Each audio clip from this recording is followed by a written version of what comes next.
சென்னை வந்து என்னால் ஒரு 10-15 நாளுக்கு மேலே இருக்க முடியல. எப்படி இந்த உலகத்தை நம்ம எதிர்கொள்ள போகிறோம் அந்த லெவலுக்கு வந்து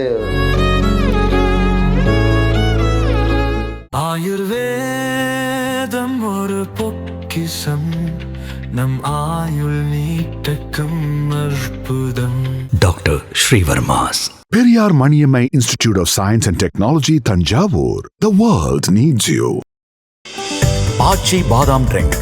ஆச்சி பாதாம் ட்ரிங்க் ஒன்று வாங்கினா ஒன்று ஃப்ரீ.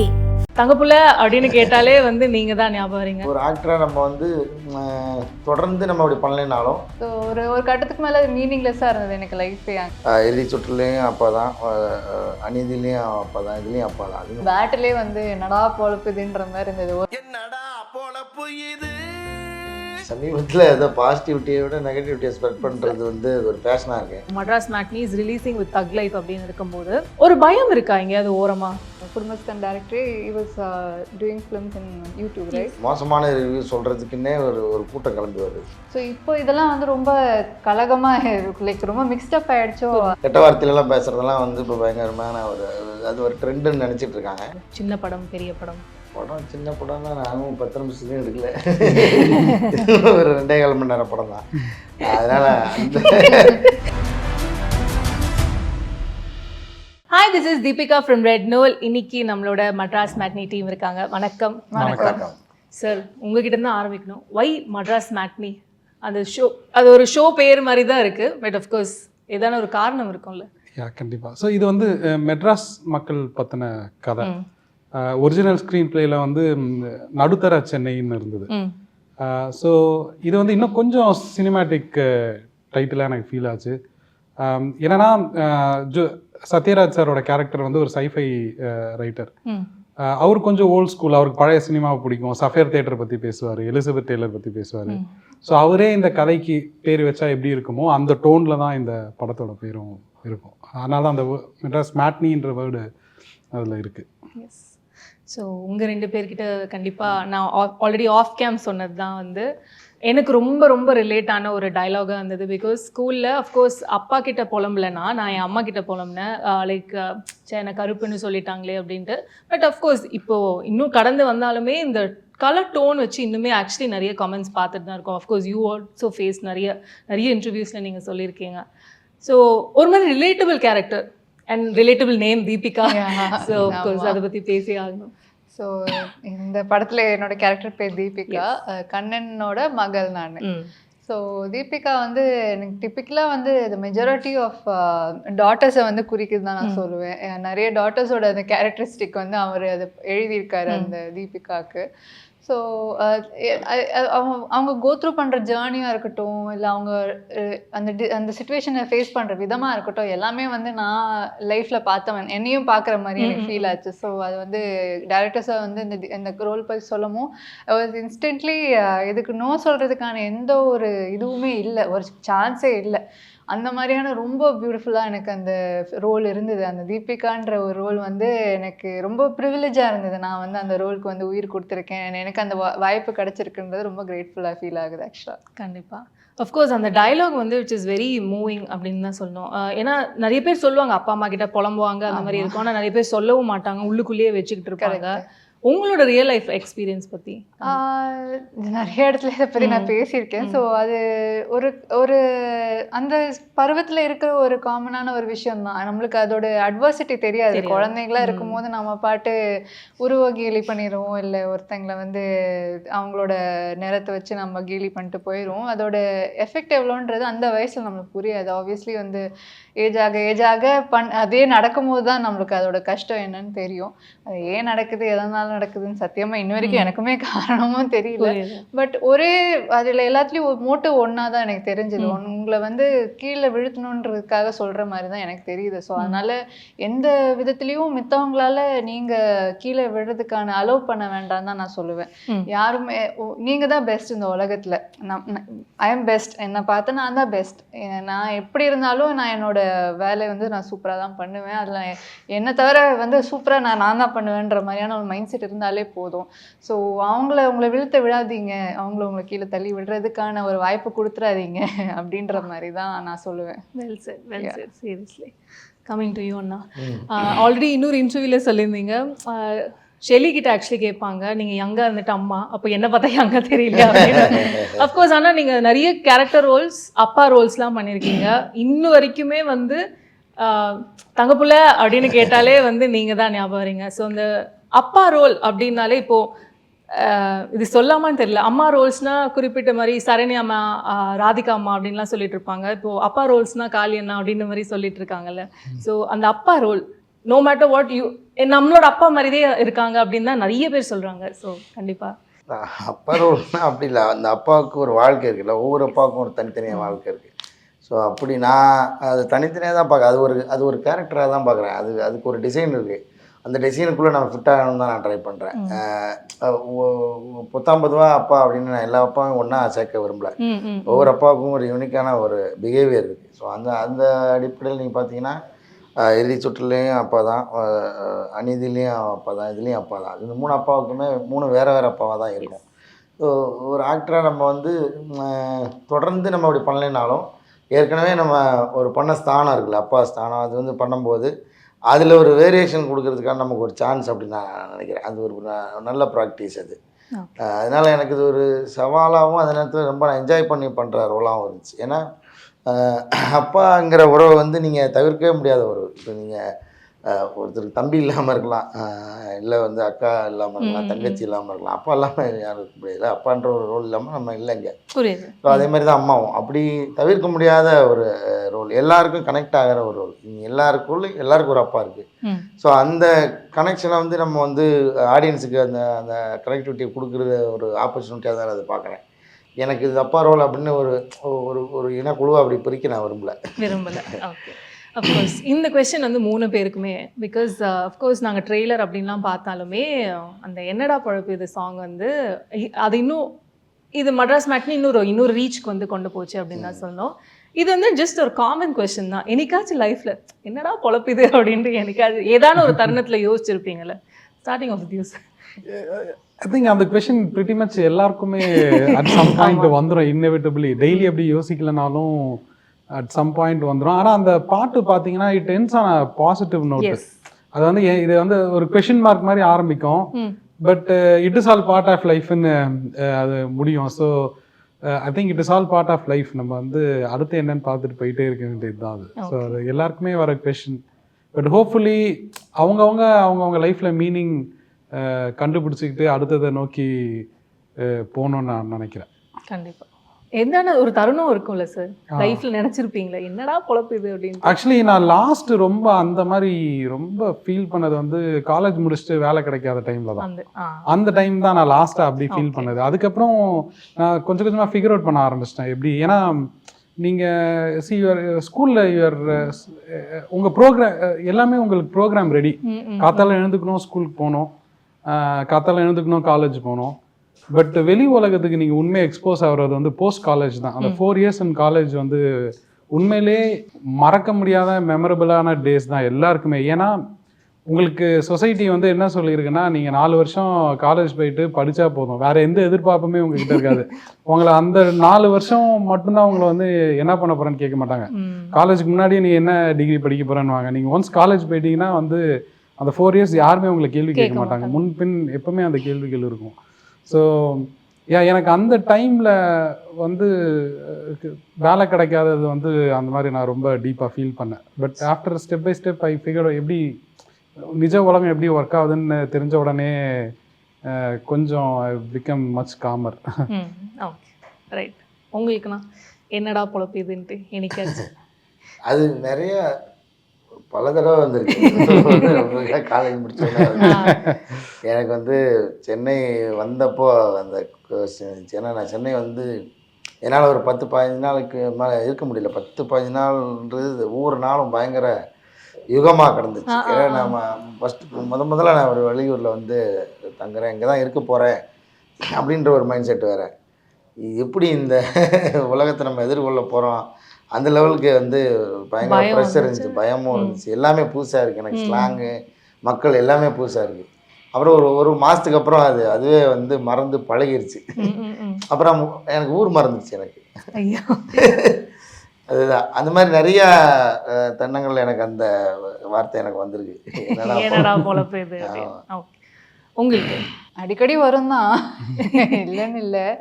ரொம்ப பெருசாக ஞாபகம் வந்து நான் இதில் ஒர்க் பண்ணிட்டு இருந்தேன், ஐடியில் ஒர்க் பண்ணிட்டு போது இந்த நைட் ஷிஃப்ட் எல்லாம் போடுவாங்க. நைட் ஷிஃப்ட்லாம் போகும்போது வந்து வேலை கம்மியாக தான் இருக்கும், ஆனால் வந்து எங்கேயுமே சுற்றக்கூடாது, சிஸ்டமே முறைச்சி பார்த்துட்டு இருக்க சொல்லுவாங்க. என்னடா இவ்வளோ நேரம் யாராவது நம்மளுக்கு லைக் ஹீரோ ஃபோட்டோ இருந்தால் பரவாயில்ல, முறைச்சி பார்த்துட்டே இருக்காங்க, சிஸ்டம் நான் எம்டியாக எவ்வளோ நேரம் தான் பார்க்க முடியுன்ற மாதிரி இருந்து.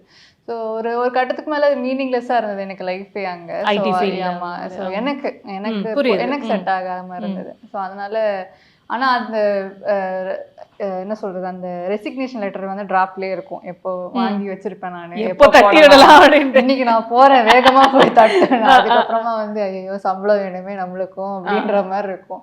ஸோ இப்படியே அது பேட்டிலே வந்து என்னடா பொழப்புதுன்ற மாதிரி இருந்தது, ஒரு முடிவுக்கு வாங்க லைஃப்ல அப்படின்ற மாதிரி இருந்தது அந்த டைம். கண்டிப்பா அது மட்டும் ஓகே. அஃப்கோர்ஸ் அதோட அடுத்த லைனே வந்து யார்கிட்ட புலம்புறதுன்ட்டு, அண்ட் இந்த ட்ரெய்லர்லேயே வந்து இப்போ பொண்ணு வந்து அப்பா கிட்ட புலம்புறது அப்படின்னு இருக்கு. உங்களோட லைஃப்ல யார்கிட்ட புலம்புறதுன்னு இல்லை, ஒரு ஷோல்டர் டு லீன் ஆன் அப்படின்னா நீங்க யாரை சொல்லுவீங்க? இல்லை, எனக்கு கண்டிப்பாக ஐ எம் வெரி ரொம்ப ரொம்ப லக்கி ஃப்ரெண்ட்ஸு விஷயத்தில். அது வந்து எனக்கு எப்படி அமைஞ்சுன்னு தெரியல. ஸ்கூல் சர்க்கிளாக இருக்கட்டும், காலேஜ் சர்க்கிளாக இருக்கட்டும், அதுக்கப்புறம் நான் கம்பெனி ஆரம்பித்ததுமே என் காலேஜ் ஃப்ரெண்ட்ஸோட தான். ஸோ அந்த ஜேர்னியுமே வந்து எனக்கு பயங்கரமான சப்போர்ட் சிஸ்டம் உண்டு. அதனால தான் வந்து என்னால் இதை பண்ண முடிஞ்சுது. ஸோ எனக்கு ஐடி கம்பெனி இருக்குது, ஸோ அது பேரலாக ஓடிக்கிட்டு இருக்குது. பட் நான் 1 இயர்ஸ் அதுலேருந்து தள்ளி இதுக்கு ஸ்பெண்ட் பண்ணணும் போது அது சுற்றி என்னோடய friends circle and family circle தான். ஸோ ஐ வுட் சே எனக்கு ரொம்ப என்னோடய இன்ட்ரெஸ்ட்டை முன்னே வைக்கிற நிறைய அட்வைசர்ஸ் ஃபேமிலி ஃப்ரெண்ட்ஸ் இருக்காங்க. அந்த விஷயத்தில் நான் எப்போவுமே ரொம்ப லக்கின்னு தான் நான் நினைப்பேன். சூப்பர். ஓகே, உங்களுக்குண்ணா ஷோல்டர் டு லீன் ஆன், இல்லைன்னா யார்கிட்ட புலம்புறதுன்னா அவங்க கிட்ட போயிடுவீங்கன்னா யார் சொல்லுவீங்க? இல்லை, ஃப்ரெண்ட்ஸ் தான். அப்போ யார் பக்கத்தில் இருக்காங்களோ அவங்க தான் அதில் மாட்டோம். ஃப்ரெண்ட்ஸ் தான் எப்பவுமே. ரைட், உங்களுக்கு? அதுதான் okay, right. So coming back to cinema அப்படின்னு இருக்கும்போது ஜென்ரலாகவே இப்போ ரீசெண்ட் டைம்ஸில் வந்து ஒரு தமிழ் சினிமா வந்து பிரிவினை மாதிரி நிறைய கொண்டு வராங்கல்ல, லைக் சின்ன படம் பெரிய படம் அப்படின்ட்டு. அண்ட் அஃப்கோர்ஸ் இப்போது Madras Matinee is releasing with Thug Life அப்படின்னு இருக்கும்போது ஒரு பயம் இருக்கா எங்கேயாவது ஓரமாக? இல்லை வந்து இது இது இப்படி தான் பார்க்குறாங்களே, ஓ இது பெரிய படம், ஓ இது சின்ன படம் அப்படின்ட்டு பார்க்குறாங்களே, அதை நீங்கள் எப்படி பார்க்குறீங்க? இல்லை, எனக்கு தெரிஞ்சு ஆடியன்ஸ் அந்த மாதிரி கேட்டகரைஸ் பண்ணுறாங்களான்னு எனக்கு தெரியல. இப்போ என்னோட ஓன் பெர்ஸ்பெக்டிவ் நான் சொல்கிறேன். எந்த படம் நல்லா இருக்கோ அதுக்கு போகணுன்னு ஆசைப்படுவோம். அது பெரிய படமாக இருந்தாலும் சரி, இல்லை வந்து சின்ன படமாக இருந்தாலும் சரி. நம்ம எல்லாருமே கதைகளை தேடி போகிறவங்க தான். நமக்கு வந்து ஒரு என்ஜாயபிளான ஒரு எக்ஸ்பீரியன்ஸ் தேவை. ஸோ அது அவங்களுக்கு தெரிய வந்துட்டா போதும், அவங்க போயிடுவாங்க. ஸோ சின்ன படங்கள், சின்ன ப்ரொடக்ஷன்ஸுக்கு என்ன ப்ராப்ளம் இருக்குன்னா அந்த அந்த மார்க்கெட்டிங் பேண்ட்வித் தான், அதுக்கான ரிசோர்ஸஸ். இந்த மாதிரி ஒரு படம் வந்திருக்கு, இந்த டைமில் வருதுன்னு எடுத்துகிட்டு போகிற அந்த சக்தி அவங்களுக்கு சில சமயம் இல்லாமல் போயிடுது. பட் ஆடியன்ஸ் பொறுத்த வரைக்கும், நான் அப்சர்வ் பண்ணது வரைக்கும், நான் காலேஜ் படிக்கும்போது நிறைய படம் ஃப்ரெண்ட்ஸோட தியேட்டர் தான் போவோம். நாங்கள் வந்து அப்போ இப்படி பிரிச்சுக்க மாட்டோம், ஏதாச்சும் நல்ல படம் வந்தால் போயிடுவோம். இன்ஃபேக்ட் நான் அந்த டைமில் நிறையா பாலா சார்லாம் ஆக்டிவாக படம் எடுத்துக்கிட்டு இருந்தார், ஜிவிஎம் சார் வந்து ரொம்ப ஆக்டிவாக இருந்தார். என்ன ஃப்ளேவரில் இருந்தாலும் அது நல்ல படம்னா தியேட்டர் போய் தான் என் மெமரியில் இருக்குது. கேட்டகரைஸ் ஆடியன்ஸ் பண்ணுறாங்களான்னு எனக்கு தெரியல.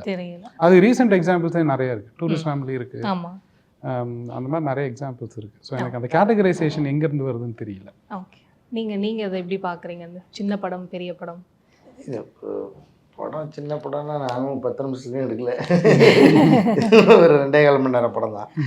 அதனால் அந்த வகையில் பார்க்கும்போது இது சின்ன படம்னு நான் சொல்ல மாட்டேன். ஏன்னா பெரிய படம்னு பொறுச்சளவில் அது இப்போ நீங்கள் தக் லைஃப் வந்து பெரிய படம் தான், அதில் வந்து பெரிய பட்ஜெட் படம், பெரிய அளவில் கோடிகள் கொட்டி அடிச்சு. இதுவும் கோடிகள் தான், இது கொஞ்சம் கோடிகள், அது ரொம்ப கோடிகள், அவ்வளோதான். அதை வச்சு பார்க்கும்போது எனக்கு அந்த படத்தோட பெர்ஸ்பெக்டிவ் தான் நான் பார்க்குறேன். எப்படின்னா ஒரு படம் அதுக்கு தேவையான ஆடியன்ஸை அது எடுத்துக்கும். அது அந்த படத்துக்கு யார் ஆடியன்ஸுன்னு அந்த படத்துக்கு தெரியும்.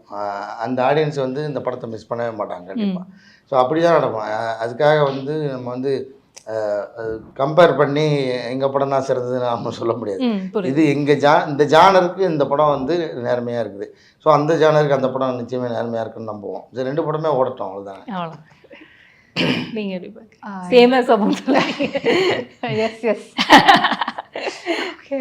ஸோ எனக்கு வந்து கதை, இந்த கதைக்கான க்ரௌட் கண்டிப்பாக வந்தே தீரும். ஸோ இப்போ வந்து நான் வந்து பர்சனலாக நிறைய பழைய படங்கள் வந்து சர்வ் பண்ணி பார்ப்பேன். விசுப் சார் படம்லாம் போய் பார்ப்பேன். ஸோ அந்த மாதிரியான ஆள். ஸோ அப்படி இருக்கும்போது எனக்கு வந்து கதை வந்து பிடிச்சா நான் கண்டிப்பாக பார்ப்பேன். ஸோ அதே மாதிரி தான் இதுவும். இது கதை கண்டிப்பாக அதுக்கான ஆட்கள் வந்தே தான் தீருவாங்க. அது வந்து யூனிவர்சல் லா தான் நான் சொல்லுவேன். கண்டிப்பாக எஸ்.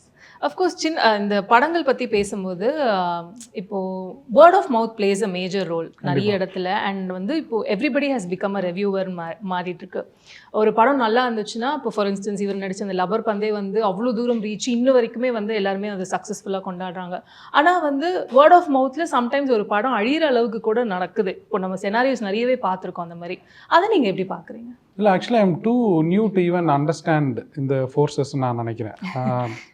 ஆனால் என்னென்னா அந்த கல்ச்சர் இருக்குது. அதாவது தியேட்டர் படம் பார்த்துட்டு ரொம்ப அந்த பேஷிங் இருக்குது.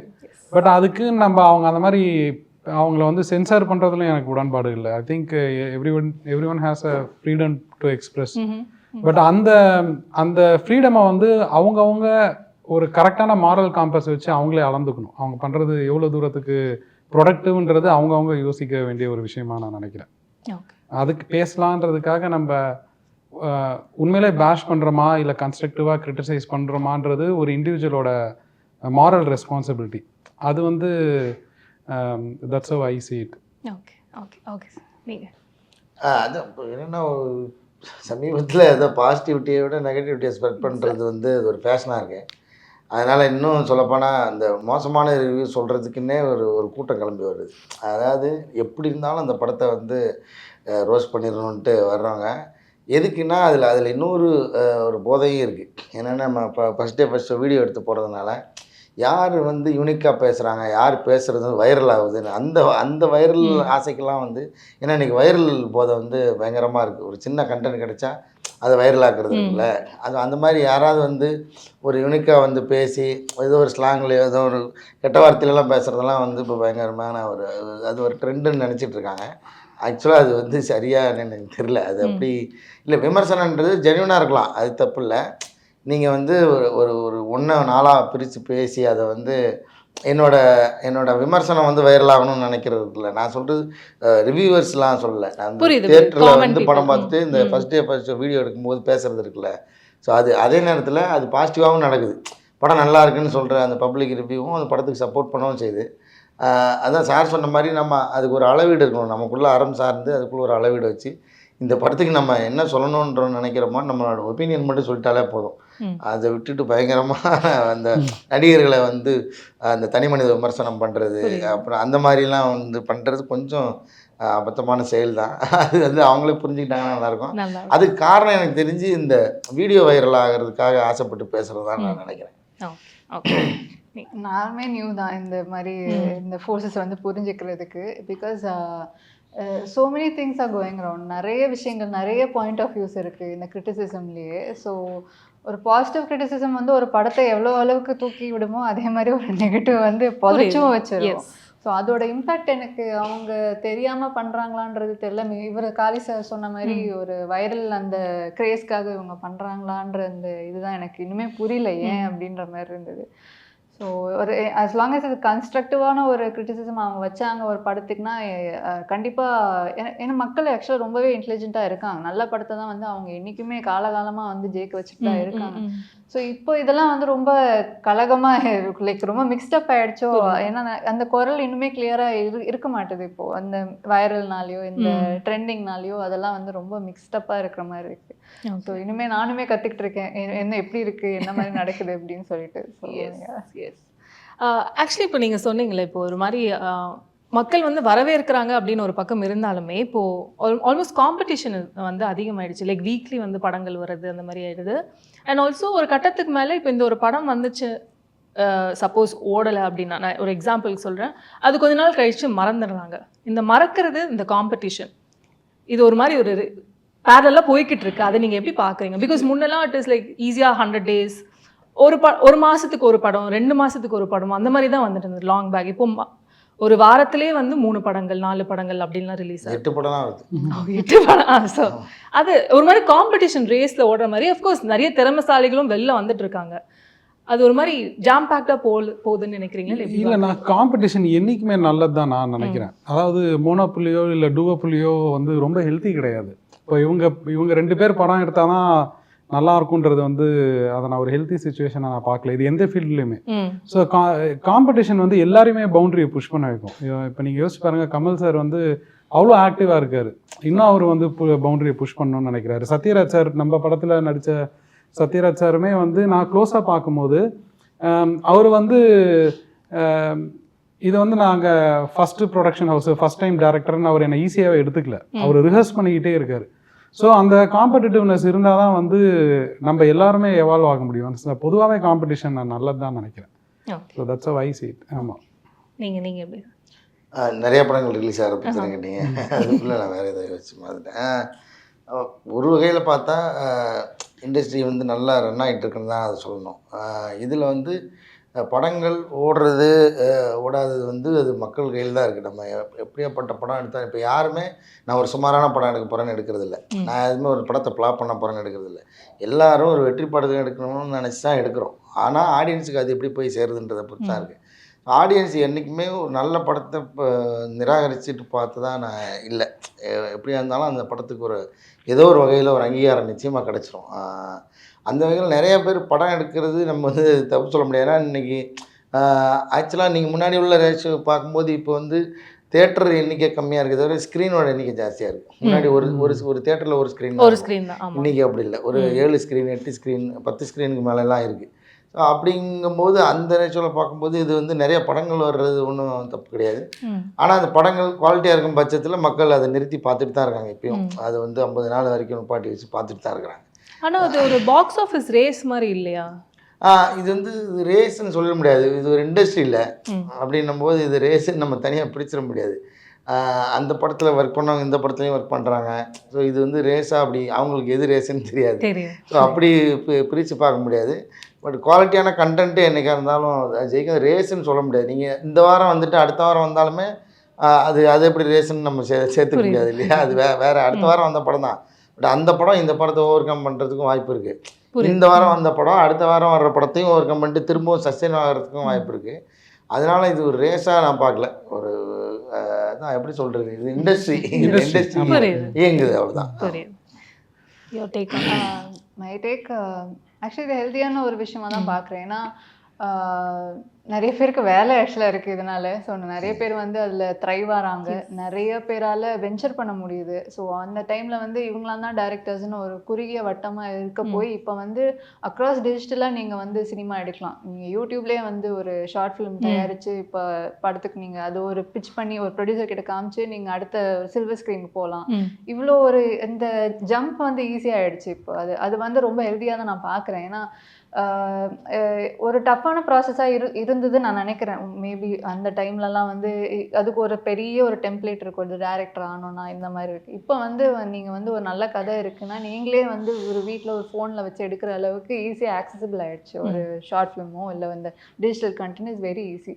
ஸோ இப்போ அது வந்து அங்கேருந்து நீங்கள் சினிமாவுக்கு போகிறது இன்னுமே ஈஸியாக இருக்கிற மாதிரி தான் இருக்குது. இவங்க குடும்பஸ்தன் டேரக்டரே was doing films in YouTube, right? So அந்த மாதிரி ஒரு ஹெல்தியான ஒரு விஷயமா தான் நான் பார்க்குறேன். அந்த இது இட்ஸ் நாட் இவங்க ரெஸ்ட்ரிக்டிவான ஒரு ஏரியா கிடையாது. It's healthy, it's open for every one. யார் வேணாலும் ஒரு டைரக்டர் ஆகலாம். ஸோ யார் வேணாலும் ஆக்டர் ஆகலாம். Yes, okay. Coming back to Madras Matinee, ரொம்பவே யதார்த்தமான கதைக்களம்ன்ட்டு வந்து ட்ரெய்லர் பார்த்தாலே தெரியுது. இந்த ஃபேக்டரை தவிர்த்து வேறு என்ன ஃபேக்டருக்காக இது கண்டிப்பாக வந்து மக்கள் பார்க்கணும் அப்படின்னா என்ன சொல்லுங்கள்? ஐ திங்க் அதில் ஒரு குவர்க்கினஸ் கண்டிப்பாகவே இருக்குது. ஸோ ஹோப்ஃபுல்லி இந்த ஹியூமர் ஒர்க் ஆகும்னு நான் நினைக்கிறேன். ஸோ அதான் நம்மளோட ரெகுலர் கதை எனக்கு கொஞ்சம் குவர்க்கி ஜோன் தான் இந்த படம். ஸோ ஜென்ரலி நம்ம ஊர் ஆடியன்ஸ்க்கு கொஞ்சம் ஹியூமர் இருந்தால் அது ஒர்க் ஆகும். ஸோ அதுதான் நான் நம்புகிறேன். நீங்கண்ணா பிடிச்ச ஃபேக்டர்னு ஒன்று இருந்திருக்கும்ல? ஆமாம், படத்துக்குள்ளே தானே. ஆமாம், இது இங்கே நிறைய எலமெண்ட்ஸ் இருக்குது படத்துக்குள்ளே. நீங்கள் வந்து சாஸ்திரம் மாதிரி ஹியூமர் இருக்குது. அப்புறம் வந்து இப்போ ஒரு படம் பார்க்குறோன்னா இப்போ அந்த கதை அம்சம் கொண்ட படம் இருக்குல்ல, அந்த கதை அம்சத்தோடு வர்ற படமாக இருக்குல்ல, ஸோ அந்த படமாக இது இருக்கும். அப்புறம் இந்த கதை வந்து ஒரு உறவுகள் சார்ந்த கதையாக இருக்கும். அப்பாவுக்கும் பையனுக்குமான உறவு. அப்பாவுக்கும் பொண்ணுக்குமான உறவு, மனைவிக்கும் கணவனுக்குமான உறவு, இப்படி உறவு சார்ந்த கதையாக இருக்கும். ஒரு மிடில் கிளாஸ் அது வந்து அப்படியே பிரதிபலிக்கும். மிடில் கிளாஸில் இருக்கிற எல்லாரையும் ஏதோ ஒரு வகையில் ஏதோ ஒரு கதாபாத்திரம் உங்களோட சேர்ந்து நீங்களாக இருப்பீங்க அது. ஸோ அந்த மேஜிக் இது வந்து க்ரியேட் பண்ணணும்னு நான் நம்புகிறேன். ஸோ அப்படி இருக்கிறதால அது வந்து இந்த மெட்ராஸ் மேட்னிக்கு இருக்கிற ஸ்பெஷல். எனக்கு பிடிச்ச ஃபேக்டர் வந்து இதில் இருக்கிற காஸ்ட் அண்ட் இந்த ஸ்ட்ரக்சரே சொல்கிறேன். ஏன்னா இப்போ ஒரு விஷயத்தை பற்றி ஒரு படம் எடுக்கிறாங்க, ஒரு ப்ராப்ளம் பற்றி எடுக்கிறாங்கன்னா அதில் அந்த 2 பேர் தான் ரொம்ப இம்பார்ட்டண்ட்டாக தெரிவாங்க. மீதியெல்லாம் வந்து ரொம்ப டைல்யூட்டடாக வந்துட்டு போவாங்க, அந்த மாதிரி இருக்கும். பட் இதில் வந்து ஒரு பெட் டாக் கூட அந்த இம்பார்ட்டன்ஸ் அவங்களால கூட கதை மூவ் ஆகிற மாதிரி இருக்கு. அந்த மாதிரியான ஒரு ரைட்டிங், அந்த அசம்பிளி தான் எனக்கு ரொம்ப பிடிச்சிருக்கு இந்த படத்துல. So every character is important அப்படின்ற மாதிரி. ஸோ அஃப்கோர்ஸ் மெட்ராஸ் மேட்னி ட்ரெய்லரே ரொம்பவே அழகா இருக்கு. பெஸ்ட் விஷஸ், இன்னும் நிறைய படங்கள் பண்ணணும். Thank you so much. நன்றி. ஆயுர்வேதம் ஒரு பொக்கிஷம், நம் ஆயுள் நீட்டக்கும் அற்புதம். Doctor Srivarma's. Periyar Maniammai Institute of Science and Technology, Tanjavur. The world needs you. ஆச்சி பாதாம் ட்ரிங்க். ஆச்சி பாதாம் ட்ரிங்க் ஒன்னு வாங்கினா ஒன்னு ஃப்ரீ.